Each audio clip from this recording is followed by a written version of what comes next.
আসসালামু আলাইকুম। আজকে আরেকটি পরামর্শ দিতে যাচ্ছি।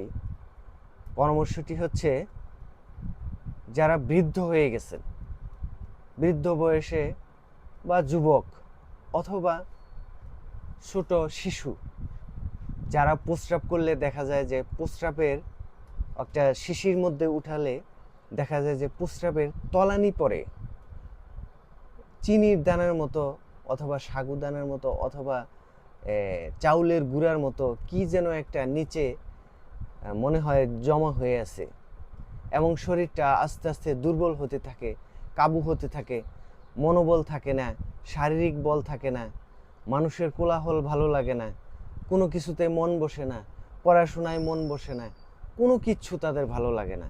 কেউ ভালো কথা বলতে গেলেও তাদের খারাপ লাগে, কোনো কিছুই তাদের ভালো লাগে না।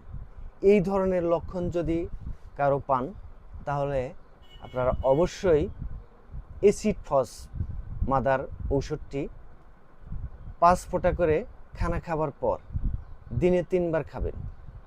দিনে 3 বার খেলে দেখবেন যে আপনাদের যে এই যে সুগারের মতো কি যেন একটা চলে যাচ্ছে, সেটা একেবারে 1 সপ্তাহের মধ্যেই পরিপূর্ণ বন্ধ হয়ে যাবে, সেরে যাবে।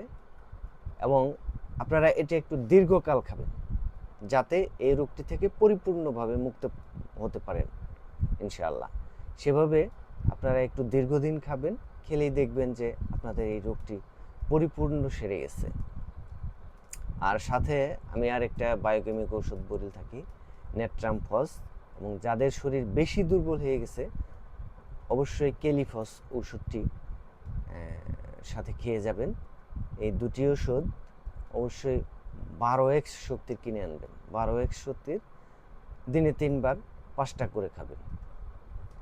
ইনশাল্লাহ খেয়ে দেখুন, আল্লাহর রহমতে রোগটা পরিপূর্ণ সেরে যাবে এবং খুব প্রফুল্ল উৎফুল্ল জীবন উপভোগ করতে পারবেন ইনশাআল্লাহ। আসসালামু আলাইকুম।